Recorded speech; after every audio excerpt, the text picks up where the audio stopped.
Hello everyone, and we're going to start with Coinbase versus SEC. It looks like Coinbase just scored another victory against the SEC. They haven't won the lawsuit, but the Coinbase's chief legal officer shared an important update on the platform's legal battle with SEC versus Coinbase. The judge ruled in favor of Coinbase's motion to compel or force the SEC to produce key discovery documents necessary for the defense of the case. What this means is like the SEC actually has to produce these documents with information that might be devastating to the SEC's chances of actually winning. This ruling requires the SEC to provide important information that Coinbase believes is crucial to strengthening its legal position. So like the SEC has been trying to hide these because these documents might contain information that's very detrimental to what the SEC is trying to do. And it all happens to have like depend on what actually happened way back. The Coinbase team has previously accused SEC Chair Gary Gensler of being a double agent in his regulation of digital assets industry. In the recent court documents submitted to Judge Catherine Polk Falia, Coinbase urged the court to compel the SEC and Gensler to produce relevant documents, including personal emails sent by Gensler before his tenure as chair and during his time as professor at MIT.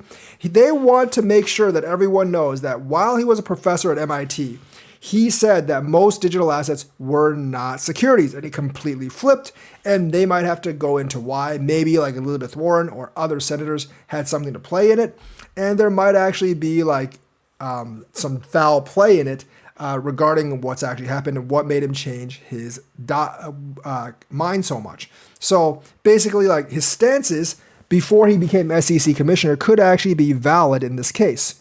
In the latest judgment, Grewal thanked the court for its thoughtful consideration of the motion, signaling a potential advantage for Coinbase as it faces regulatory scrutiny.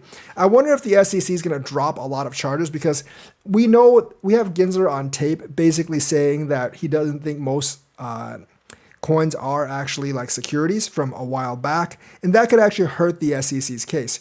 He also assured the community that the full transcript of the ruling would be shared as soon as it becomes available, allowing the public to review the details firsthand. The ruling represents a significant step for Coinbase in its ongoing legal battle with the SEC, as the demand discovery could shed light on the SEC's approach for regulating cryptocurrencies and why there's such a shift. And if like Elizabeth Warren or any other congressman or senators had a lot of influence on it, everyone will know. And that's very bad PR for Gary Gensler and the SEC. They've been fighting to actually keep this out because they say it doesn't have any relevance, but the court seems to actually disagree. And that's another big court ruling against the SEC in this matter. They've been losing a lot of these rulings, and they're going to make themselves look really bad. I mean, even worse than they are now, because we're gonna see like what influence like senators or congressmen had. If there's any like big bank influence or something like that, and what made people actually change their mind, especially Gary Gensler, about his motion on crypto. So it's all going to come out into the light. And that is something the SEC and Gary Gensler really do not want. They've been trying to hide these documents just like they tried to hide the Hinman documents. And I think it's going to be like, maybe not case turning, but definitely a very big embarrassment for the SEC. In other news, Telegram has started to bow to pressure. So essentially, they modified the private chat regulations because obviously their founder is actually in custody. And they said like the private chats are now going to be under moderation as well, so the content can be deleted, and illegal use of even private chats is what it says, illegal. And I think this should have been done a while ago, but Telegram obviously like values privacy a lot, so they didn't want to do anything to private chats, even if the stuff going on was illegal, which, is a little bit BS, honestly. If you know what's going on is illegal, you do actually need to do something. So Telegram has quietly modified its policy on the illegal use of the social messaging app. Private chats will now be subject to content moderation. Telegram CEO Pavel Durov releases a post for the first time after the arrest. Social messaging app Telegram has modified its content moderation policies following the arrest of CEO Pavel Durov. Durov also put out a post for the first time after the arrest. According to the latest changes made to its fact page, Telegram has extended its moderation to also include private chats. This is a major change from the firm's earlier policy regarding private chats. So like The Telegram fact mentioned earlier that all Telegram chats and group chats are private amongst their participants. We do not process any requests related to them. But they've actually changed that. Obviously, like with every country trying to kick Telegram out and with their CEO in custody, they've had to make some compromises. And as I've said before, they were eventually going to make some compromises. So what they've removed is all Telegram chats and group chats are private amongst their participants. We do not process any requests related to them. So they are going to start processing requests if I think significant information or significant evidence is shown. And they can actually and Telegram users can flag illegal content. So they can actually get alerted. And obviously, I think they're going to have to expand their workforce to more than 30 people, which is kind of laughable for an app of this size. According to the updated policy, Telegram users can flag content that they believe is illegal in a private chat. Telegram stated that users will now have a report button for both Android, iOS, and even computer apps. Users can also send email to their automated takedown email address with links that they believe need to be taken down by moderators. This silent change in the policy comes after the arrest of its CEO Durov in France, and that's not a coincidence, obviously. They want the CEO back. They don't want him to go to jail, and they don't want every single country out there to kick Telegram out of their country. Obviously, that's very bad for business. Durov has released a public Telegram post for the first time after his arrest. He stated that he is still trying to understand what happened in France. I was told I may be personally responsible for other people's illegal use of Telegram because the French authorities didn't receive responses from Telegram. And obviously that's a harder case because like if the government just said like, hey, we didn't tell you that this stuff was illegal, but it's illegal and you should know about it, then like Durov has a very strong case. But because the government like repeatedly notified Durov, and so did like child advocacy associations repeatedly notified Durov, and Durov refused to actually do anything, they might actually, I think they would actually have a case. And he's like, I'm still trying to understand what happened in France, but we hear the concerns. I made it my personal goal to prevent abusers of Telegram's platform by interfering with the future of our 950 million users. So the problem is there that like he didn't really make that his personal goal to prevent abusers of Telegram's platform. The 950 million users interfering with the future, including the abusers, that's right. But as I've said, like 30 people in total, not all of whom are moderators, for a platform of 950 million users, kind of laughable, honestly. So I don't think he really was trying to prevent much. He was just like full on no moderation, more or less. And I think he's going to have to change that. He obviously doesn't like it, but he sees that Telegram is going to get kicked out of pretty much everywhere if he actually doesn't change that. So yes, Telegram is definitely caving to governmental pressure. The Solana ecosystem may actually be getting a really big boost, and it's by Bybit. Bybit is famously known, or infamously known, maybe, whichever way you like it, by their capacity, or basically by their leverage trading capabilities. But the thing that they're going to boost Solana's ecosystem with is liquid staking, and they have launched a token on Solana called BB-Sol.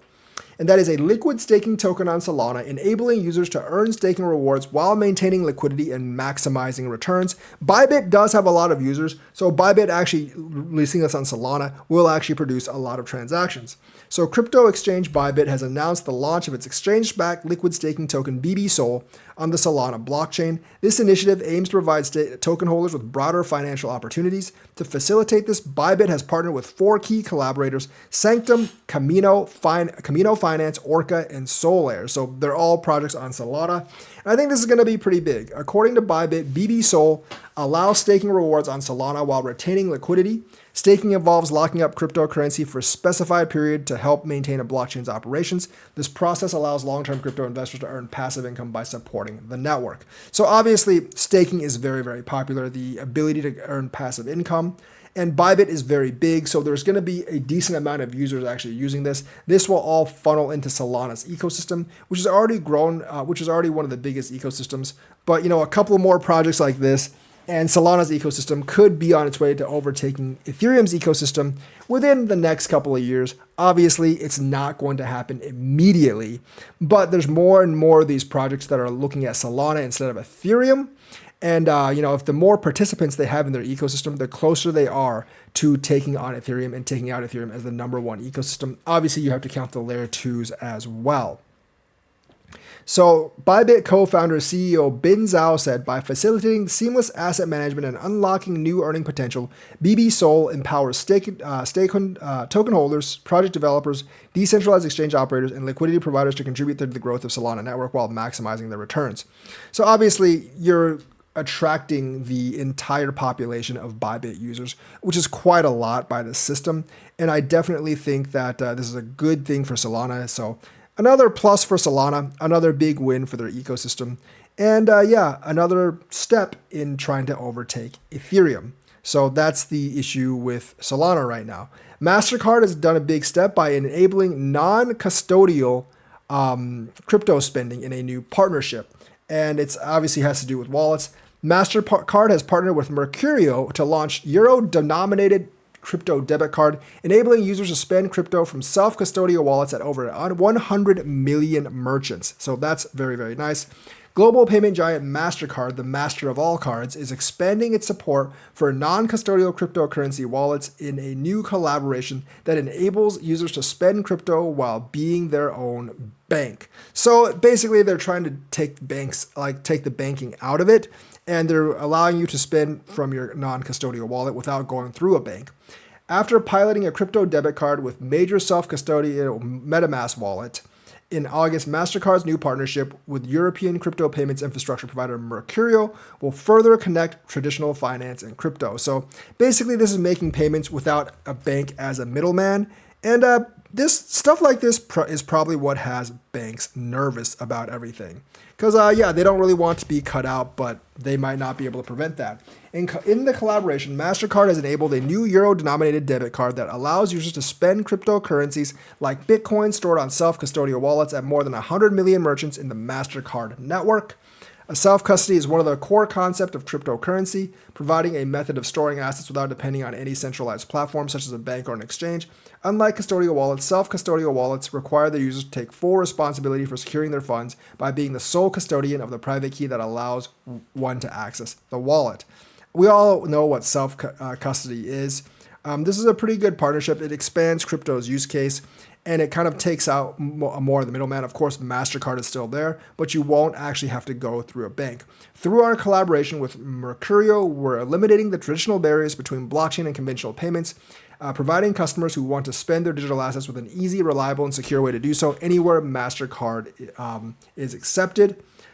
Basically, like MasterCard just wants to process more payments themselves, and they want to dominate this market. Visa might come up with something like this as well. So definitely keep an eye out on this, and as this is a very, very interesting development in the technology in the cryptocurrency sector. And we have to update the Ripple SEC appeal status. There might be signals that the SEC is getting ready to appeal.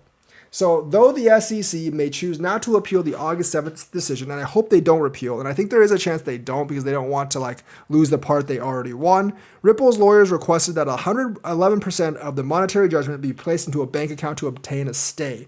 So the reason you would want to obtain a stay is if they appeal and they have to litigate it again in appeals court, and something might actually change with the judgment.